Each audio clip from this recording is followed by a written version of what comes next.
예, 안녕하십니까. 김동호입니다.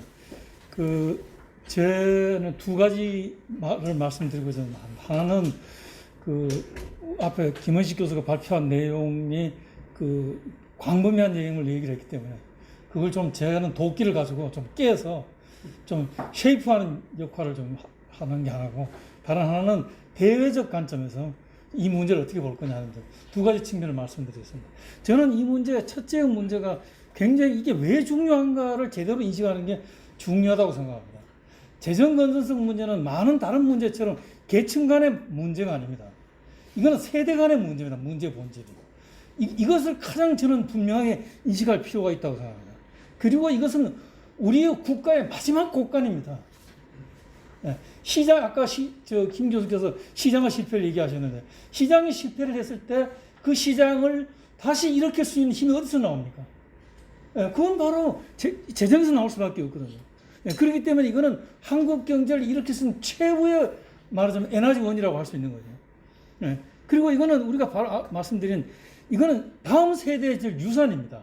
저는 지난번에 아직도 대한민국이 살아있구나 했던 게 그겁니다. 서울시가 그린벨트를 못 내놓겠다 그랬죠. 정말 그거 보고 저는 감동했습니다. 기획재정부보다가 서울시 공무원이 훨씬 낫다. 저는 그런 생각을 했습니다. 왜? 그린벨트는 다음 세대의 것이거든요. 그들에게 줄 거라고 약속한 겁니다. 저는 재정의 건전성도 마찬가지라고 합니다. 그러면 우리가 재정 건전성을 왜 해치게 되느냐? 첫째는 바로 재정의 정치화에 있다고 생각합니다. 바로 쇼트미즘이죠. 지금 제가 말씀드린 재정의 정치화라는 건 바로 집권 정부가 정치적 목표를 달성하기 위하여 재정 건전성을 훼손함으로써 다음 세대의 재정 부담을 이전시키는 겁니다. 이것이야말로 바로 정치적 쇼트미즘이고 바로 재정의 쇼트미즘입니다. 그 다음에 또 하나 우리가 주목하셔야 될 문제는, 이걸 왜 우리가 문제 삼지 않냐? 모든 문제는 바로 미래 가치를 우리가 제대로 평가하지 않기 때문입니다. 대부분 경우 우리가 기후변화를 들 수 있죠. 지금 태풍을 매년 이렇게 대여섯 개 태풍이 오는데도 거기에 보험을 드는 그 농가가 1%가 안 되더라고요. 이거 바로 대표적인 거죠. 저성장도 그렇죠. 고령화도 그렇죠. 건전지정의 문제. 왜? 언제 일어날지 모르는 거니까. 그래서 이게 왜 중요한가 하는 거를 일본과 독일의 그 경우를 가지고 말씀드리려고 합니다. 이거는 바로 2003년, 앞에 거는 뉴스위크 2월 17일자고, 이건 이코노미스트 2002년 12월 7일자입니다. 그러니까 2002년에 시크맨 오브 유럽은 독일입니다. 시크맨 오브 유럽이 독일이었습니다. 그런데 딱 10년이 지나가지고 이코노미스트가 사과의 기사를 실었습니다. 이게 시크맨 오브 유럽이 뭘로 바뀌었냐? 놀라운 개혁을 통해서 오히려 2010년대에 와서는 독일이 제발 유럽의 패자가 되어달라. 패권 국가가 되어달라. 그것이 하고, 그렇게 된 것이 바로 시로도 개혁이죠. 보시겠습니다만은, 이거 보시면 1인당 GDP를 실질 구매력을 보면은 2003년에 2012년 사이에 올라간 나라는 독일밖에 없습니다. 다 떨어졌죠. 이 성장률 보시면은 이 독일만 올라가고 다 떨어졌습니다. 실업률, 독일은 절반으로 내려갔습니다. 다른 나라는 다 올라갔습니다. 이 지출의 대 GDP 비율을 보시면, 이들도 만약 그 시로도 개혁을 하고 그다음에 물러가고 그다음에 이제 그 메르켈 정부가 들어와서 이 쌓아놓은 그 개혁의 성과를 나타낸 게 바로 세계 2008년 금융위기가 드러나서 바로 독일의 재정 건전성의 힘이 이제 드러나기 시작을 한 거죠. 부채가 늘어나긴 했습니다만은, 다른 나라에 비하면은 미국 같은 데는 거의 대부분 나라가 배 이상 250% 내지 배가 늘어났습니다만은, 독일의 경우는 그렇게 크게 늘어나지가 않았습니다. 반면에 일본의 경우를 보시면요, 저는 이런 나라가 있을 수 있는, 저는 이 통계를 처음 만들면서 제가 뭘 잘못 만드는 줄 알았습니다. 세상에 1년 세출 예산의 4분의 1이 국채 이자입니다. 이게 나라입니까? 예. 저는 대한민국이 이런 나라가 된 우리가 꾸준히 고민해야 될 것이 우리의 미래 이런 모습이 아닐까 하는 겁니다. 예. 결국은 그 사회보장 지출이 늘어나는 만큼 국채가 쌓이고 그 이자가 이제 이렇게 늘어난 거죠. 예. 그럼에도 불구하고 그 잃어버린 20년 동안에 일본의 1인당 조세 부담은 13% 줄었습니다. 그럼 늘어난 복지 이거는 누가 부담했냐? 예. 태어나지도 않은 애들한테 다 떠넘긴 거죠.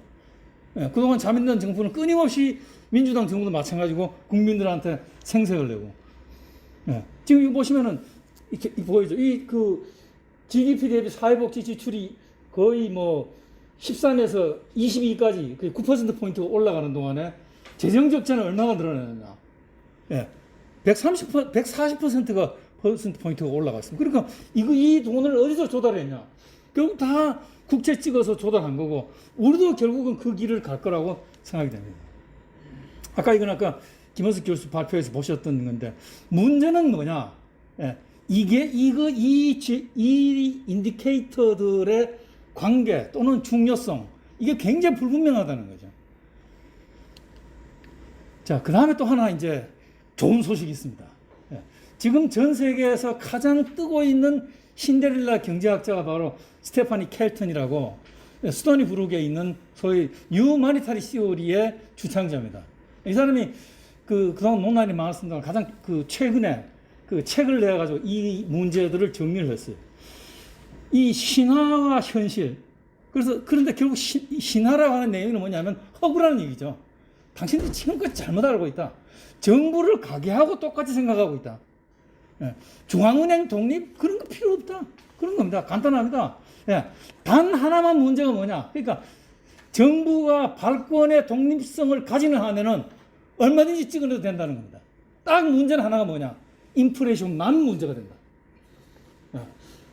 국가 부채? 그거는 누구의 부담도 아니다. 왜? 찍어낼 수 있는 한에는 아무 문제 없다. 찍어낼 수 있는 한에는. 네. 그겁니다. 그래서 이거 보시면은, 사회 안전망, 메디컬 케어, 문제 없다. 왜? 다 돈 찍으면 다 해결되는 거다. 네. 이거 정말 놀라운 책입니다. 네. 정말 그래서 헬리콥터만이야 소위 정당성을 이제 보여주는 대표적인 책입니다. 예, 우리 정부의 이분을 한번 모셔오면 굉장히 정부에서 아주 감격할 것 같은데 왜 안 그런지 모르겠네요. 자, 이게 그렇다면은 지금 이 코로나 사태로 인해서 세계적으로 재정 건전성이 악화되고 있습니다. 그런데 재정기는 저는 걱정할 필요가 없다고 생각해요. 왜 그러냐? 지금 IMF가 지금 아르헨티나의 부채 조정 사례를 보듯이 지금 100여 개 국가한테 지금 돈을 대주고 있거든요. 그러니까 우리가 겪었던 98년의 위기 같은 거는 이젠 다시 안 일어난다고 봅니다. IMF가 다 지금 해결을 해줘요. 문제는 뭐냐? 이거를 국제금융시장이 어떻게 보느냐는 거죠. 네, 재정 위기보다가. 그래서 이제 우리가 걱정하는 건 바로 이겁니다. 성장률이 떨어지고 적자가 지속되면 결국 아까 말한 지출을 감당하기 위해서 국채 발행을 느리고, 그러면 문제가 뭐냐? 원화 자산을 가지고 있는 외국 투자자들이 한국 정부의 상환 능력을 의심하고, 아까 말씀드린 것처럼 돈을 찍어서 이자를 가리기 시작하면은 원화 가치 하락을 예상하고, 그러면 이 사람들이 국채 보유를 기피하겠죠. 켈튼의 이런 주장에 대해 가지고 많은 학자들은 그렇게 얘기합니다. 실질 화폐 잔고라는 것은 절대로 무한될 수 없다. 절대로 유동성 함정은 무한대가 아니라는 거죠. 왜? 사람들이 설사 기축통화인 달러의 경우에도 더 이상 가질 이유가 없다고 생각되면 그때부터는 내놓는다는 거죠. 국채를 안 사게 된다는 거죠. 예, 하물며 우리 원하는 얘기할 필요가 없습니다. 그러면 이 차환이 안 되고 환율이 오르고 금리가 오르고 신용 등급이 떨어지고 이제 우리가 겪었던 이제 그런 악순환 구조에 들어가겠죠. 예, 이럴 위험이 있느냐?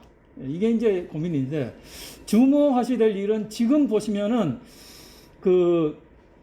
이 계속 이제 외자가 들어왔고요. 주식, 이 금융시장으로 들어왔고, 지금 8월 31일 기준으로 주식으로는 600조, 채권으로는 151조가 들어와 있습니다. 그러니까 대략 한 그 750조에 가까운 외국 돈이 지금 들어와 있고, 문제는 이 돈이 문제입니다.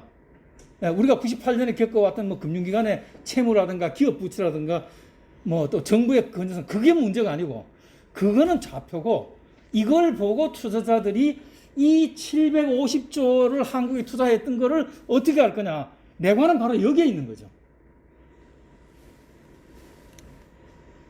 예, 이거 뭐 지표를 보시면은 이 선진국이 대 GDP 부채 비율이 07년은 72%에서 지금 122로 지금 올라왔습니다.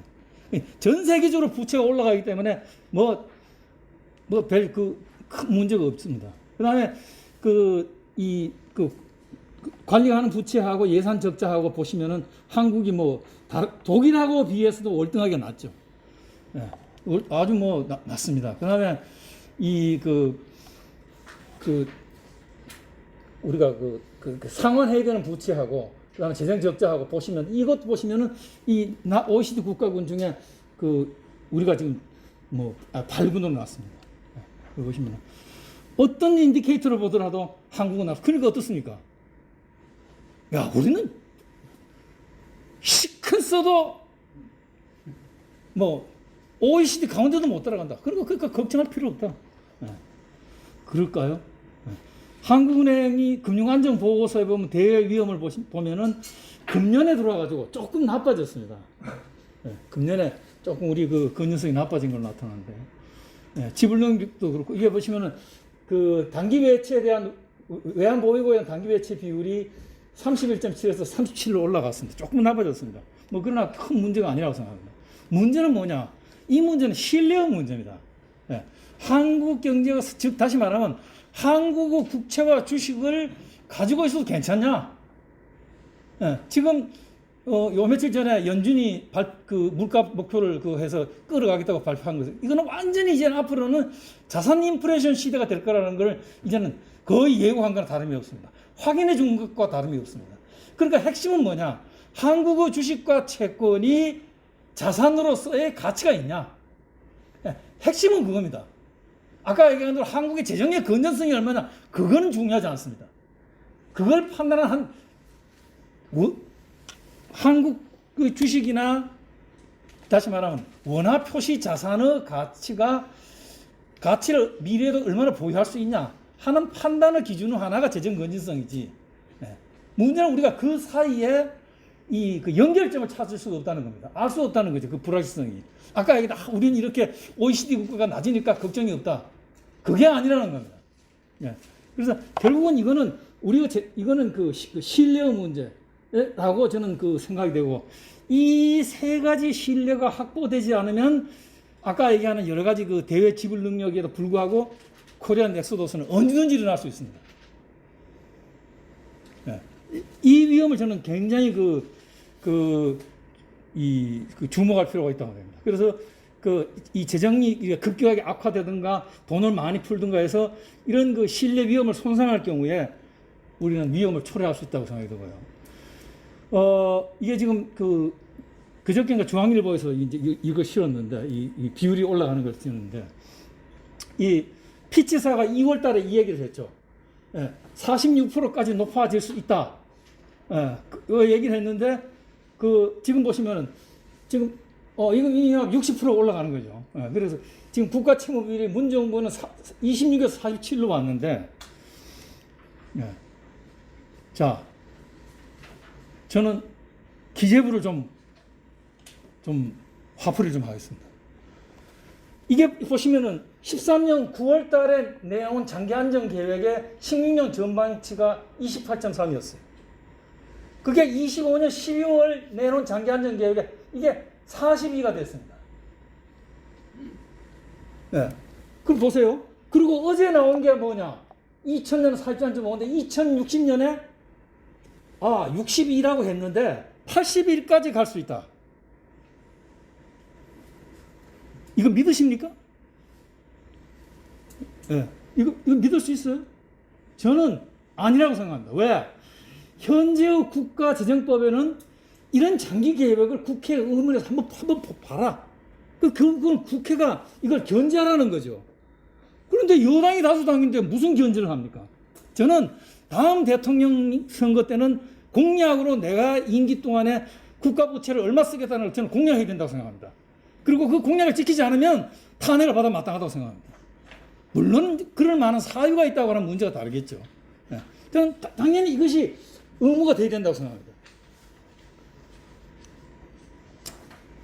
어제 그 발표한 장기 재정 계획은 우리 인구 추계를 17년 인구 센서스 데이터에 기초해서 중위 인구 추계를 한 겁니다. 그런데 한번 보십시오. 지금 이걸 보시면은 지금 합계 출산율이요. 지금 19년에 지금 보시면 18년 2, 4분기 딱 2년 전이죠. 0.97이 19년 2, 4분기에 0.91이 되고 금년 2, 4분기 0.84까지 내려왔습니다. 이게 그러니까 이 1년 사이에 0.08이 떨어졌는데 내년에 똑같이 이게 계속 커지는데 똑같이 간다고 하자고요. 그럼 내년에 0.76이 됩니다. 합계 출산율이요. 0.76은 뭐냐? 이거는 지금 아까 지금 인구 계획에서 내오는 저위, 지금 이거는 지금 중위 계획으로 나온 건데 저위 계획 0.78보다 낮습니다.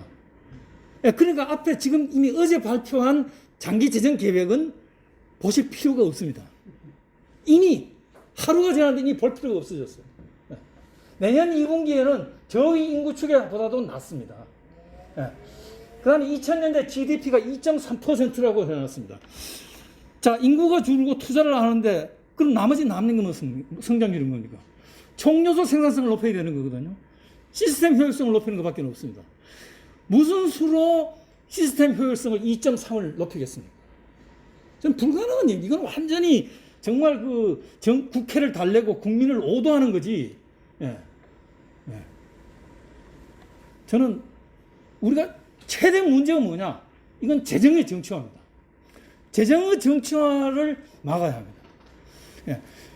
5년 임기의 정부가 자기의 정치적 목표를 달성하기 위해 가지고 다음 세대의 부담을 지우는 재정 건전성을 해치는 행위를 이걸 막아야 됩니다. 그게 어떤 정권이든 보수든 진보든 그건 문제가 아니라고 생각합니다. 저는 한마디로 재정 건전성의 문제는 이거는 다음 세대와의 문제입니다. 여러분은 할아버지가 빚을 잔뜩 남겼다고 하면 그 할아버지를 존경할 수 있겠습니까? 마찬가지라고 생각합니다. 우리가 우리 자손들에게 빚을 남기고 간다면 다음 세대가 우리를 존경할 수 있겠습니까? 아마도 개인적으로 받아들일 수 없다면 국가적으로 저는 마찬가지라고 생각합니다. 우리가 그린벨트를 자손에게 물려줘야 하듯이 우리는 자손에게 다음 세대에게 저는 재정 건전성을 물려줘야 합니다. 그들이 그걸 가지고 대한민국을 어떻게 일으킬지는 그들의 선택입니다. 그러나 최소한도로 우리가 그들의 선택을 발목을 잡지는 않아야 합니다. 그들이 빚을 가리는데 그들의 시대를 쓰도록 허덕거리도록 그렇게 하는 부담을 줘서는 안 된다고 생각합니다. 원인은 뭐냐? 재정의 정치화입니다. 지금 정부가 모든 문제의 핵심은 정치화에 있습니다. 만약에 다음 세대가 이 투표에 참여한다고 하면 이렇게 하겠습니까? 안 하죠. 이 정부가 들어오고 정부로부터 돈을 받는 사람이 제가 계산해 보니까 이번 이거 빼고 코로나 빼고 300만이 넘더라고요. 그래서 제가 총선 나기 전에 저는 2월 달에 했습니다. 이번 선거 필승이다 이거는. 300만 명이 새로 이 정부가 들어오고 현금을 받게 됐는데 그 부담을 누가 지울 겁니까? 누가 할 겁니까? 그거 20년이나 30년 뒤에 갚을 거니까. 저는 이런 부끄러운 조상이 되어서는 안 된다고 생각합니다. 감사합니다. 마치겠습니다.